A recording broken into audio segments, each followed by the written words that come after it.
You may have heard of Bitcoin by now, and the hype it had over the last few weeks, reaching all-time highs, then boom, dropping over $1,000 within minutes, and a few days later, hitting a new all-time high.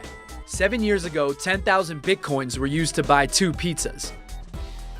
Now, one is worth over $10,000. But what is Bitcoin really? Basically, it's a new form of currency known as cryptocurrency, or crypto for short. It's not like everyday paper money that we're used to, but a form of digital currency invented by a mysterious person known as Satoshi Nakamoto. The goal was to create a peer-to-peer system for online payments. P2P means that it's decentralized and works independent of any financial institution. Think of it like this. When you go into a coffee shop to buy a latte with your bank card, you don't actually give any money to the cafe owner. The bank does. With digital currency, there's no banks, no entities, or governments that control it, eliminating the need for a middleman. So where does Bitcoin come from? Well, it's mined. Not with the traditional pickaxe, but with computing complex mathematical equations. Once the equations are solved, new Bitcoins are generated, or mined. The term mining is commonly used because, like our mineral resources, there's a limited number of Bitcoins out there. In the case of Bitcoin, that number is 21 million, period. But there's more. Miners don't only generate new Bitcoins.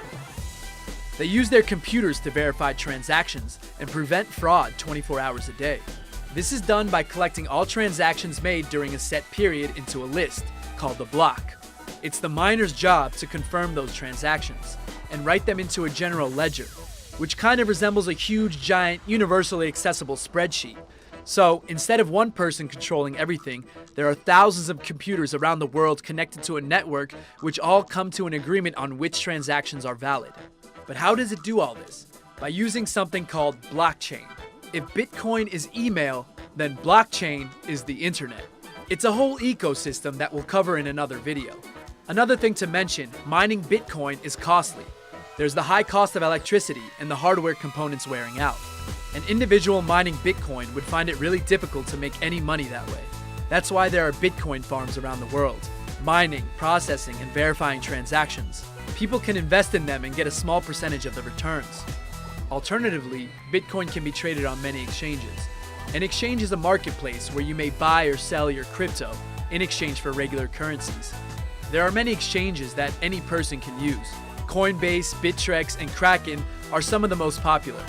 Do you think Bitcoin is going to revolutionize how we use and think about money? Or is it just hype?